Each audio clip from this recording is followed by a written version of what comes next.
الحمد لله نحمده ونستعينه ونستغفره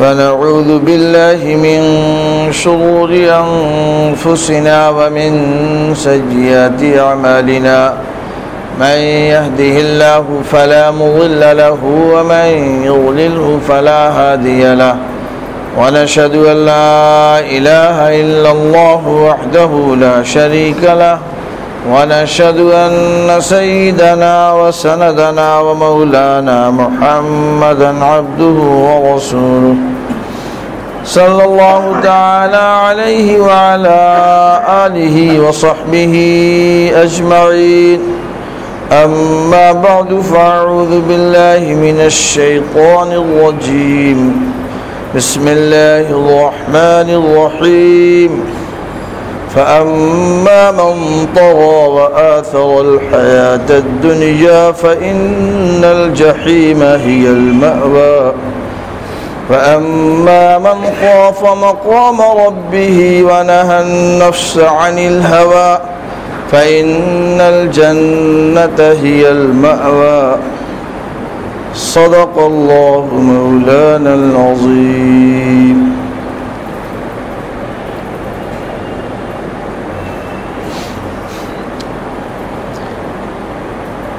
میرے محترم بزرگوں دوستوں، آپ حضرات کے سامنے ابھی امام صاحب سورہ النازعات کی آخری آیات تلاوت کر رہے تھے. تھوڑی سی بات مجھے عرض کرنی تھی. ان کی تلاوت کردہ آیات سے میں نے چند آیتیں دہرائی ہیں. بڑی اختصار سے تھوڑی سی بات میں عرض کروں گا. دعا فرمائے اللہ. آواز سننا ہے نہیں؟ اللہ تعالی ہم سب کو ان آیات کا فیضان نصیب فرمائے.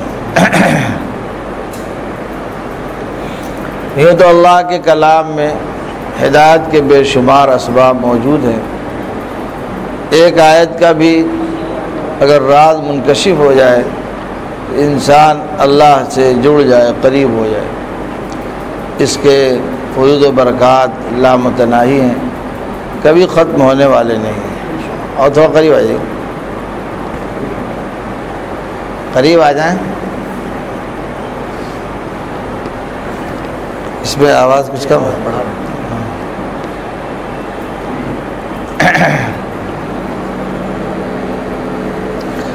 اللہ تعالیٰ کے کلام کا اعجاز یہ ہے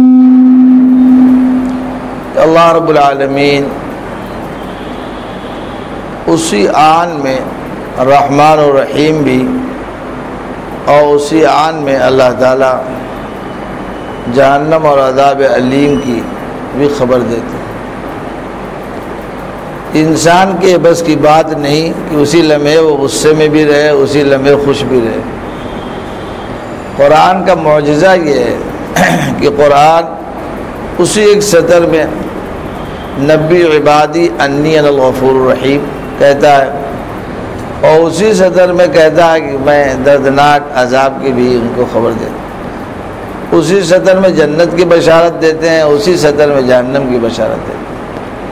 اسی لمحے میں اللہ تعالیٰ اہل جنت کے صفات بیان فرماتے ہیں اور وہیں اہل جہنم کے صفات بیان کرتے ہیں.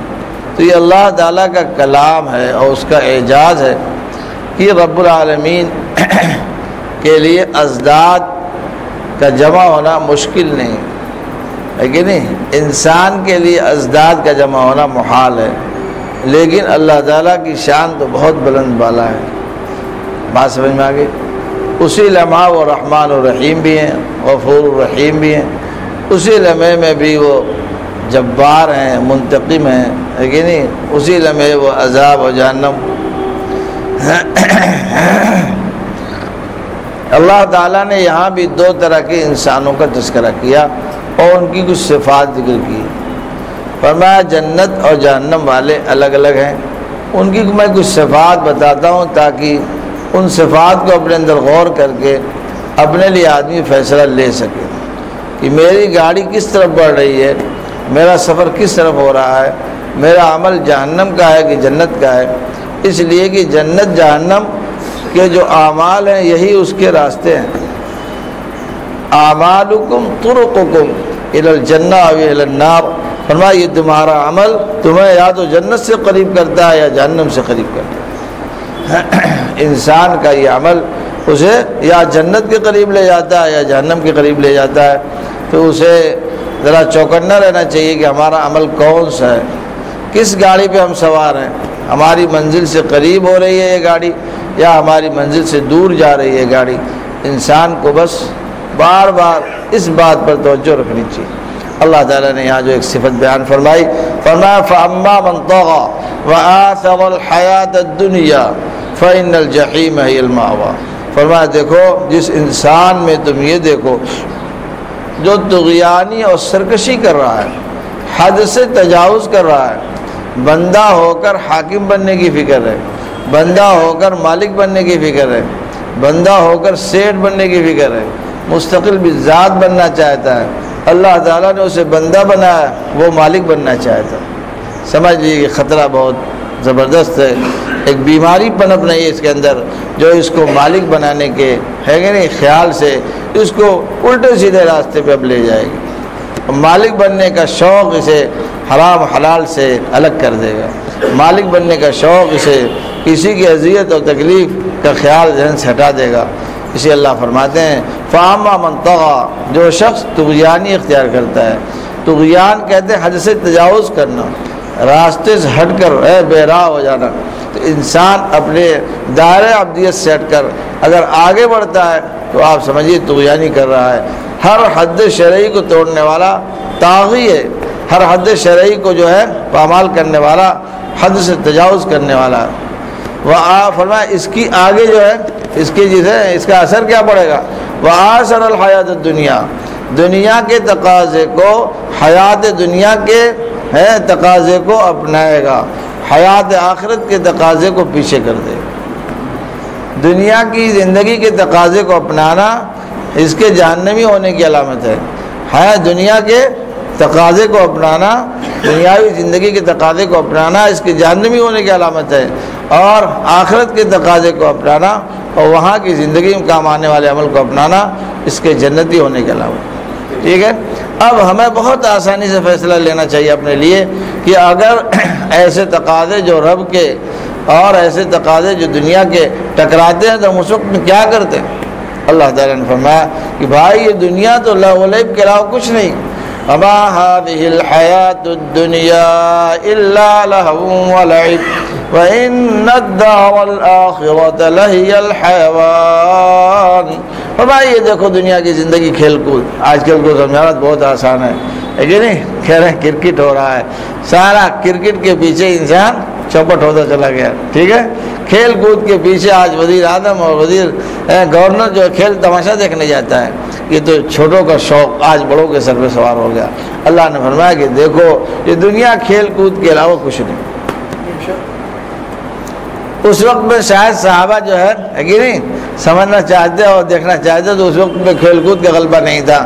آج تو دنیا کھیل ہی کھیل کے علاوہ کچھ نہیں. آپ سمجھ گئے. اللہ فرماتے ہیں ارے بھائی اس کے پیچھے جو زندگی شروع ہوتی ہے وما هذه الحیات الدنیا الا لهو ولعب. فرمایا اس کے بعد فرمایا وان الدار الاخرۃ لهی الحیوان, یہ تمہاری آخرت کی زندگی سراپا حیات ہے. زندگی آخرت کی سراپا حیات ہے, جنت سراپا حیات ہے. دنیا میں کیسا بھی بنگلہ آپ بنوا لیں, اکیلے آپ کو رہنا ہو تو آپ کی طبیعت اوب جائے گی. اکیلے اگر جو ہے 5 کروڑ کا بنگلہ بنوا کر مالک کو اس میں چھوڑ دیا جائے, کوئی نوکر نہ ہو, کوئی دوست نہ ہو, بیوی بچے نہ ہو, ملنے والے نہ ہو, تو اکیلا اس کمرے میں چھر کے مر جائے گا. سمجھ گئے, چھر کے مرنے کا مطلب سمجھ گئے کہ نہیں, اس میں اوب جائے گا. اس میں جو ہے اس کو کہتے ہیں کہ صاحب اتنی پریشانی لاحق ہوگی کہ اس گھر کو چھوڑ کے نکل جائے گا. اس کا راز کیا ہے؟ اس کا راز یہ کہ در و دیوار مردار ہیں. اس کا راز یہ کہ اینٹ جو لگی ہوئی ہے وہ مردار ہے. اس کا راز یہ کہ جو لکڑیاں لگی ہوئی ہیں یہ مردار ہیں. اس کا راز یہ کہ جو مسیری اور پلنگ بچھے ہوئے ہیں اس کو مردار ہیں. انسان کو انسان سے انس ملتا ہے, انسان کو جو ہے اینٹ گارے سے انس نہیں ملتا. اس لیے اس مردار دنیا کے بیچ میں رہنے والا بھاگنے کی کوشش کرتا ہے. اس مردار دنیا کے بیچ میں رہنے والا انسان کو ڈھونڈتا ہے اور پہرے دار کو لا کے سلاتا ہے، سویپر کو سلاتا ہے، نوکر کو سلاتا ہے کہ بھائی تو ادھر ہی سو جانا، وہ کہتا ہے نہیں صاحب گھر جا رہے ہیں، کیا نہیں تم آپ سمجھ گئے؟ ارے سمجھے، یہ پوری دنیا مردار ہے، پوری دنیا مردار ہے، اور اس مردار کے جو ہے پیچھے جو شخص جان اپنی کھپا دیتا ہے، مردار پر مرنے والا بھی ڈبل مردار ہو جاتا ہے، اس لیے کہ مرنے والا جب مرنے والی چیز پر اور فنا ہونے والی چیز پر اپنے کو فنا کرتا ہے تو مجھے آپ سمجھ لیجیے فنا مثبت فنا برابر سب فنا، ٹھیک ہے؟ ارے سمجھ گئے؟ رومی سمجھاتے ہیں، کہتے ہیں عشق رابا حیبا قیوم دار اور عشق با مردان باشد پائیدار۔ فرمایا اس مردار دنیا سے اگر دوستی کرو گے تو ایک مردار پر دو مردار جب گر جائیں گے تو ڈھیر ہو جائے گا مردار کا، اس لیے تمہاری محبت باقی نہیں رہے گی۔ اگر تم محبت کو باقی رکھنا چاہتے ہو تو کسی زندہ حقیقی کو تلاش کرو، حی قیوم کو تلاش کرو، وہ مالک زندہ حقیقی ہے، اس کے زندہ حقیقی مالک تک پہنچنے کے لیے اس کے حکموں پر چلو، اس کی جو ہے شریعت کو اپناؤ، اس لیے کہ اللہ تعالیٰ نے اپنے پاس آنے کے لیے جو احکامات عطا فرمائے ہیں وہ حقیقت میں حیاتین ہیں، وہ حقیقت میں جو ہے آب حیات ہے۔ آب حیات تو شاید آپ نے بس ایسی افسانوی طور پہ سنا ہوگا، لیکن آپ کو جاننا چاہیے اللہ تعالیٰ نے جو محمد رسول اللہ کے ذریعے شریعت و سنت ہمیں سپلائی دی ہے اور عطا فرمایا ہے، حقیقت میں یہ ہماری دائمی زندگی کا سامان ہے۔ اللہ فرماتے ہیں یا ایھا الذین آمنوا استجیبوا للہ وللرسول اذا دعاکم لما یحییکم، اے مسلمانوں فوراً قبول کر لو اللہ اور رسول کی بات کو، اللہ اور رسول کی دعوت کو فوراً مان لو۔ کیوں فوراً مان لیں؟ خود فرما دیا، اس لیے کہ وہ تمہیں حیات افزا چیز کی طرف بلا رہے ہیں۔ اذا دعاکم لما یحییکم، ایسی چیز کی طرف بلا رہے ہیں جو تم کو زندہ کر دے گی، جو تمہاری حیات بڑھا دے گی، جو تمہاری حیات کو دائمی کر دے گی، جو تمہاری ہے اس زندگی کو اور تمہاری اس صلاحیت کو ہمیشہ ہمیشہ جنت میں رہنے کا اہل بنا دے گی۔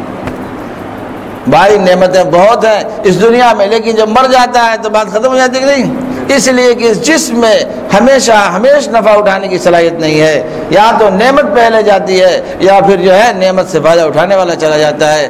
ان دونوں کو ہمیشہ جو ہے نعمت کو ہمیشہ اپنانے کی اور نعمت ہمیشہ ہے اسے جو ہے استعمال کرنے کی صلاحیت اس انسان کو اللہ نے نہیں دی۔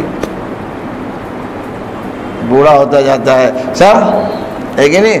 سارا جو ہے کھانے پینے کا ہے کہ تشریح کھسکایا چلا جاتا ہے پیچھے، اس کو دیتا ہے کہ یہ میٹھا تو کھا لے اور یہ ملائی تو کھا لے اور یہ بلائی تو کھا لے، خود اکٹھا کرتا ہے ملائی کو بلائی کھلا دیتا ہے، ٹھیک ہے؟ چلو ہم نے ایک بمبئی میں صاحب تھے، دو ان کے بارے میں سنا کہ ان کو ہارٹ ہو گیا اور بیوی کو بھی ہارٹ ہو گیا۔ اب ظاہر ہے شوگر ہارٹ یہ سب بیماریاں ہوئیں تو جو نوکر تھا اس کو کھلانے لگے، جب کوئی صاحب نوکر تم کھا جاؤ، ڈرائیور کو جو ہے گھر کے نوکر کو کھلانے، پتہ چلا کہ 6 مہینے کے بعد اس کو چیک کرایا تو اس کو بھی ہارٹ ہو گیا۔ اب کیا کرے بھائی، اب کس کو کھلائے؟ تو مولوی کوئی تلاش کرنا پڑتا ہے کہ لے آؤ امام صاحب کو اس کو کھلاؤ، اس لیے کہ اب ارے سمجھ گئے۔ ایک صاحب خود اپنا واقعہ بتا رہے تھے کہ کوئی تمباکو والا ہے، کوئی بہت کافر تھا، غیر مسلم تھا، اس کے یہاں دعوت تھی، انہوں نے کہا کہ ہزار آدمی آئے تھے، لیکن جو ہے بھولا تمباکو والا جب اس کے یہاں گئے تو اس کے لیے تھوڑا کچھ چمچے میں جوس نکال کے اور پیاز کچی اور پھلا ساگ لے آئے، اور سارے لوگ مرغا کاٹ رہے تھے۔ انسان سوچتا ہے شاید میں کما لوں تو میری روزی بڑھ جائے، ارے بھائی تیری روزی تو جو لکھی ہوئی ہے وہ مقدر میں اللہ تعالیٰ نے ایسی پختہ کر دی ہے کہ اس میں سے ایک دانہ نہ گھٹ سکتا ہے اور نہ ایک قطرہ گھٹ سکتا ہے، نہ اس میں بڑھ سکتا ہے نہ گھٹ سکتا ہے۔ تمہاری روزی کوئی چھین نہیں سکتا، تمہارا کھانا کوئی کھا نہیں سکتا، تمہارا پانی کوئی پی نہیں سکتا۔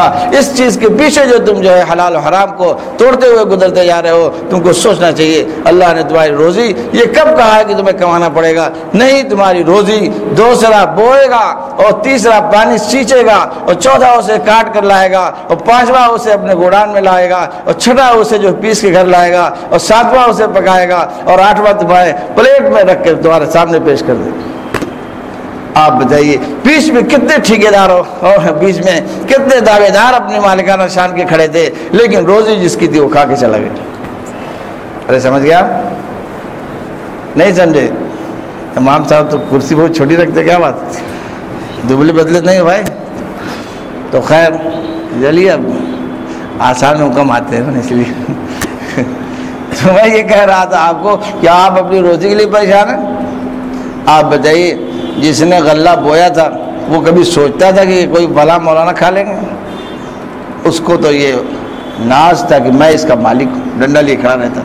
لیکن اللہ نے کہا نہیں، کاٹ کر اسے وہاں بیچاؤ.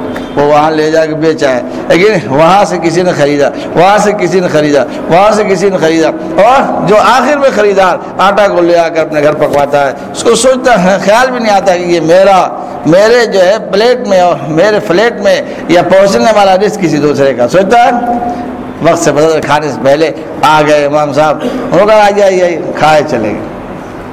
ایک جگہ میں بیٹھا ہوا تھا، باہر کی جماعت آئی ہوئی تھی، تو 4 ملکوں کے آدمی لیکن بیٹھے تھے. اس نے بیٹھتے ہی دسترخوان پہ ایک روٹی کے 4 ٹکڑے کیے پھینک دیے. پتہ چلا کہ ایک جو ہے شام کا تھا، ایک مصر کا تھا، ایک لیبیا کا تھا اور ایک سعودیہ کا تھا. میں نے پوچھا کہ بتاؤ، اگر کسی انسان کو یہ فلسفہ سمجھا دیا جائے کہ اس ایک روٹی میں 4 ملکوں کے آدمی کو کھانا ہے، وہ سمجھ سکتا ہے؟ نہیں سمجھ سکتا. اس کی سمجھ میں نہیں آ سکتا کہ یہ 4 روٹی 4 ملکوں کے آدمی پکائے گا کون کھا. اللہ تعالیٰ نے آپ کی روزی کو جانور کو بھی منہ مارنے سے روک دیا. آپ نے کبھی دیکھا؟ کبھی نہیں سوچا آپ نے. اللہ کی شان ترزیق عجیب شان ہے، اس دنیا کا انسان اسے حل نہیں کر سکتا. اسی لیے جنید بغدادی کا قصہ لکھا ہے کہ جا رہے تھے نماز پڑھے مسجد میں، تو شہر کے امام تھے، انہوں نے سوچا کہ بے فیکٹری والا مالدار ہو نہیں سکتا ہے کہ نہیں. اس نے سوچا کہ حضرت آپ کو بھی اتنا بڑا لاؤ لشکر چلتا ہے کہ نہیں، یہ سب کہاں سے کھاتے ہیں؟ فرمایا توبہ توبہ، میں تو سمجھتا تھا تو مسلمان ہے، میں نے اسی لیے نیت باندھ لی تھی. فرمایا جلدی چپ رہو. پہلے اپنی 2 رکعت نماز دہرائی اور کہا کہ اس نے تو میری نماز چوپٹ کر دی. اب تو بڑے آدمی عالم بھی بہت بڑے تھے، انہوں نے سنایا، انہوں نے پوچھا کہ بھائی یہ بتاؤ رزاقیت کس کی شان ہے، بندے کی کہ اللہ کی؟ ترزیق کس کی شان ہے؟ اللہ فرماتے ہیں ان اللہ هو الرزاق، میں صرف اکیلا رزاق ہوں اور کوئی اس میں شریک نہیں.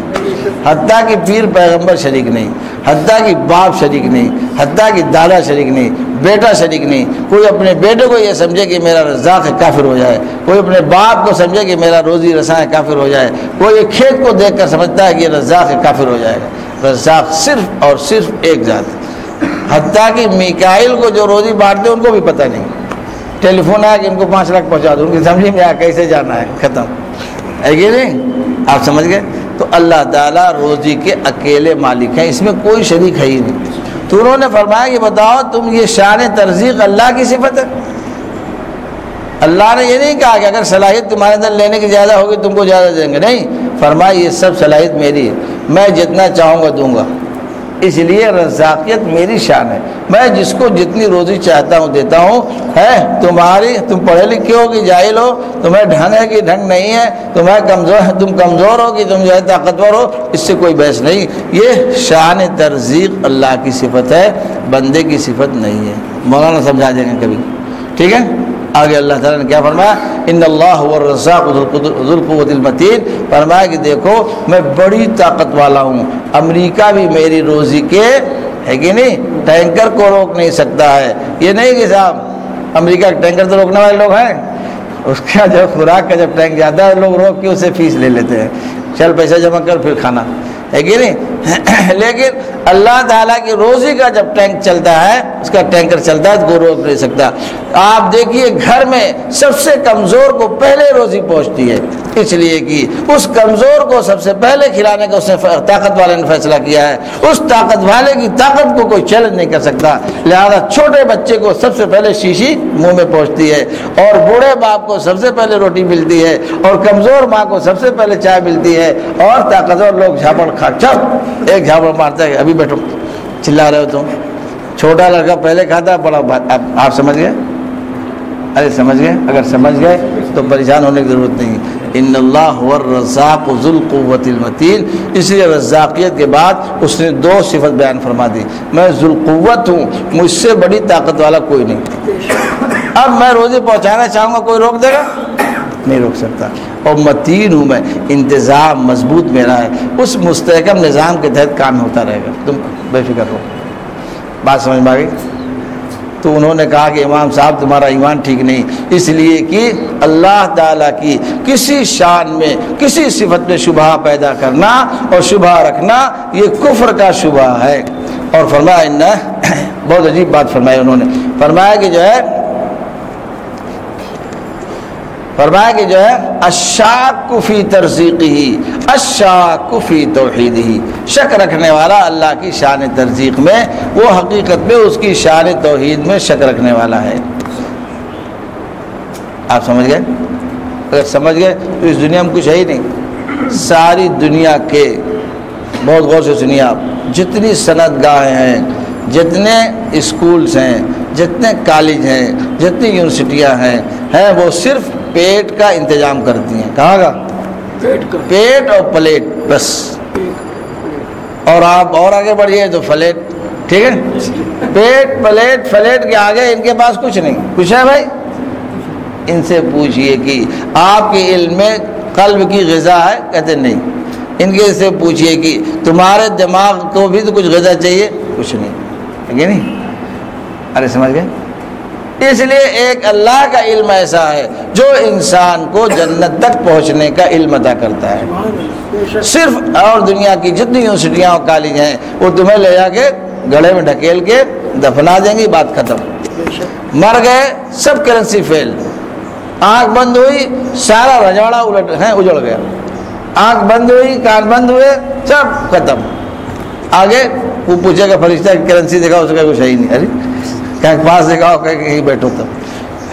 آگے آپ کی جتنی یونیورسٹیاں ہیں، جتنے کالج ہیں، جتنے دارالصنائع ہیں، جتنی چیزیں ہیں، وہ تمہیں روٹی کی فکر میں آج. ارے بھائی یہ روٹی کا علم حاصل کرنے والوں، تمہیں تو اللہ تعالیٰ نے انسان بنایا ہے، جانور کو اس نے علم معاش عطا کر دیا ہے پہلے ہی سے. تم تو انسان ہو. آپ بتائیے، بستویا بیٹھی رہتی ہے چھپکلی، اس کی روزی اس کے منہ میں اڑ کے آتی ہے کہ نہیں؟ ارے آتی ہے. پتنگا اڑ کے اس کے منہ میں جاتا ہے. آپ پوچھئے کہ بھائی تم نے کون سی ڈگری ڈپلوما کی تھی، کون سا جو ہے کمپا پھنسانے کا طریقہ اختیار کیا تھا کہ تمہاری روزی تمہارے منہ میں اڑ کے آ رہی ہے؟ معرومی لکھتے ہیں رزق پرا میشوت، رزق اڑتا ہے، کھانے والے کی فکر نہیں رکھنی چاہیے. اسی اللہ نے فرمایا میں روزی پہنچاتا ہوں، بانٹتا تھوڑا کہ اڑا دیا اسی جو چاہے لے کے چلا جائے. اڑایا پھینکا نہیں اس نے کہا میں روزی پہنچاتا ہوں. آپ دیکھیے ایک چھپکلی دیوار میں بیٹھی ہوئی ہے، تمام کیڑے مکوڑے اڑ کے اس کے منہ میں اس کی خوراک بن کر پہنچتے ہیں.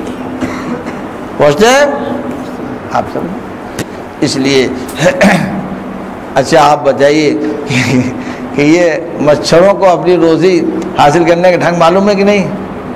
کون سے اسکول میں انہوں نے ڈگری ڈپلوما کیا تھا، ہے کہ نہیں؟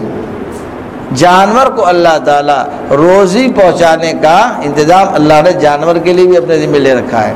وما من دابۃ فی الارض الا علی اللہ رزقها. قرآن پڑھو تو بہت سی چیزیں مل جائیں گی، لیکن موقع نہیں مسلمان کو قرآن پڑھنے کا، ہے کہ نہیں؟ اس لیے اللہ نے فرمایا ہر رینگنے والی چیز، ہر جانور کو روزی دینے کی ذمہ داری میں نے لے رکھی ہے.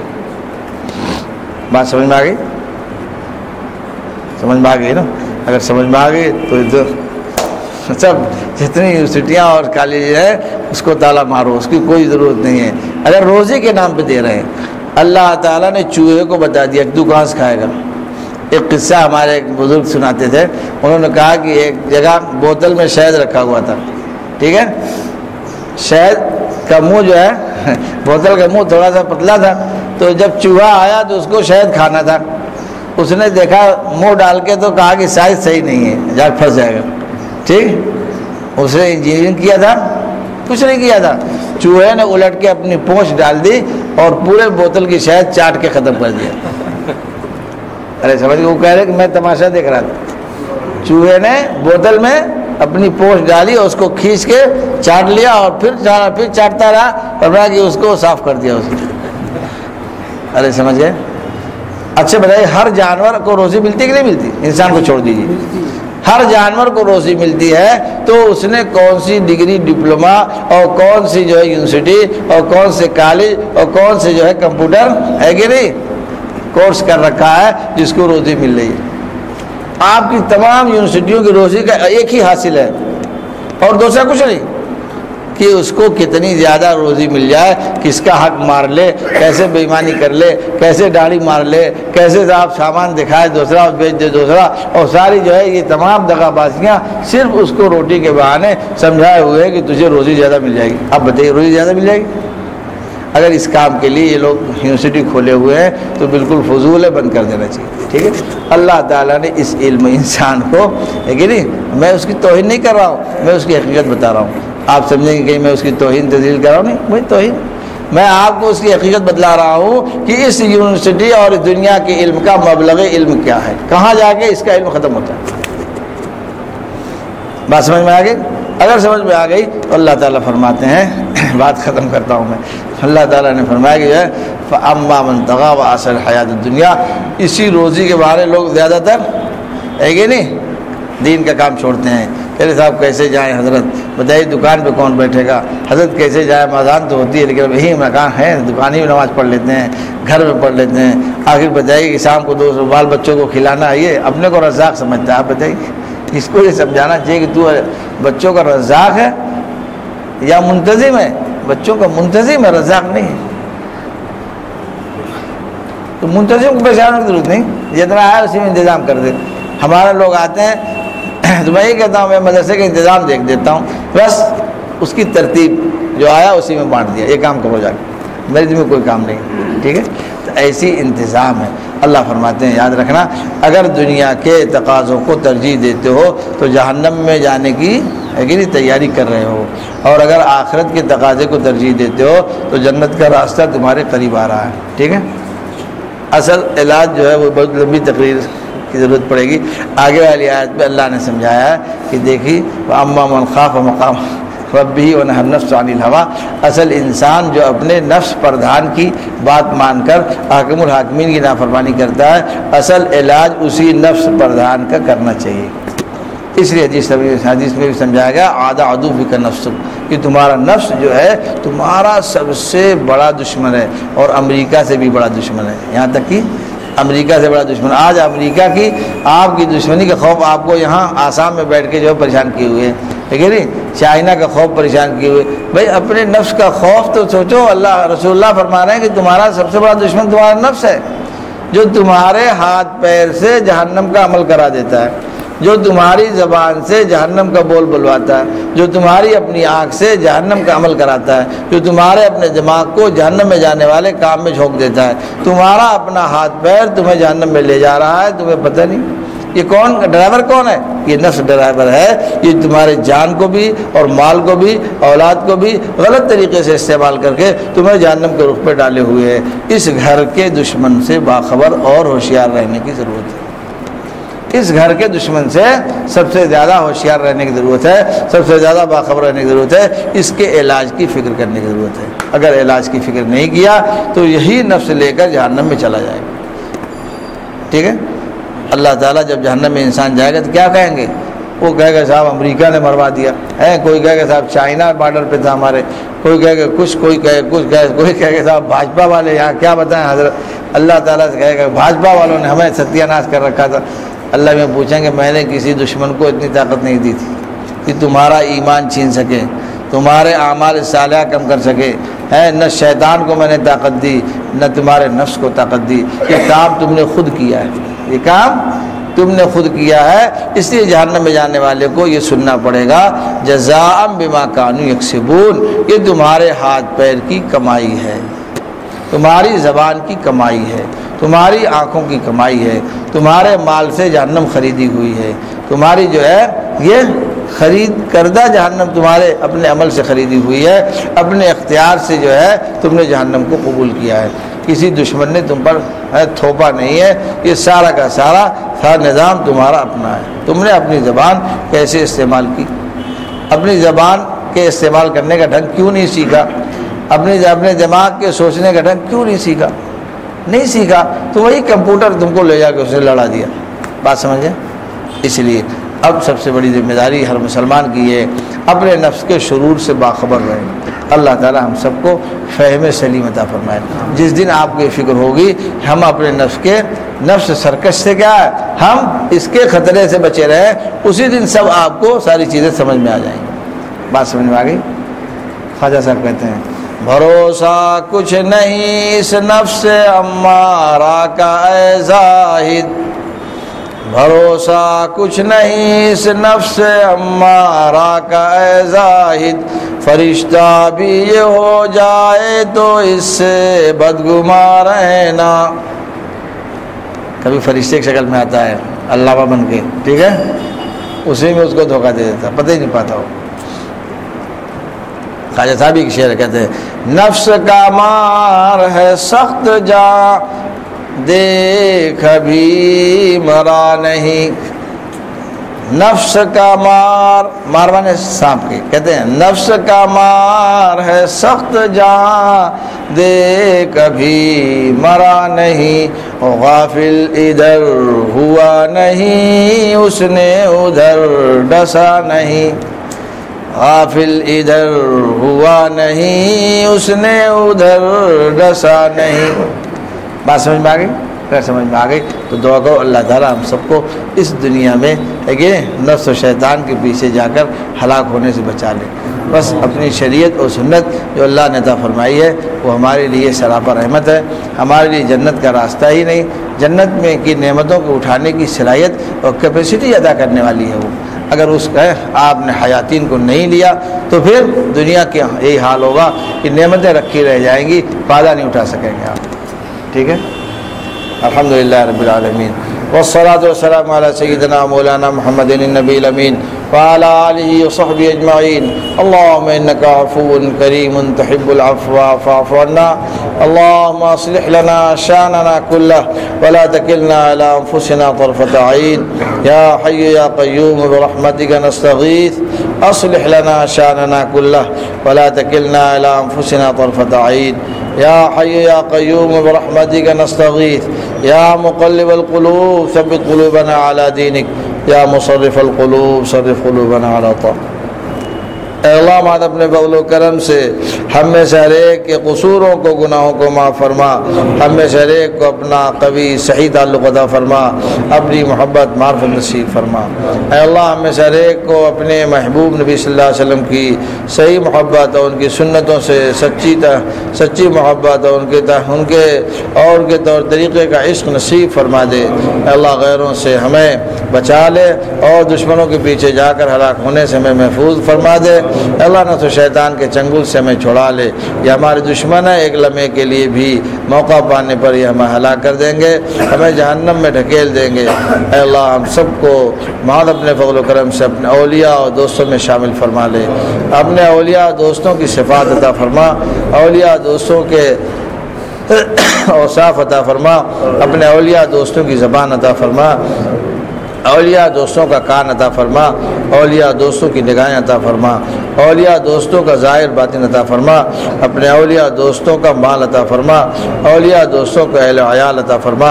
اے اللہ ہمارے اپنے فضل سے ہم سب سے تو اپنے اولیاء والے اعمال کے ذریعے اے اللہ اولیاء والے اعمال ہم سب کو نصیب فرما دے، اور ہم سب کو تو راضی کرنے کا ڈھنگ نصیب فرما دے۔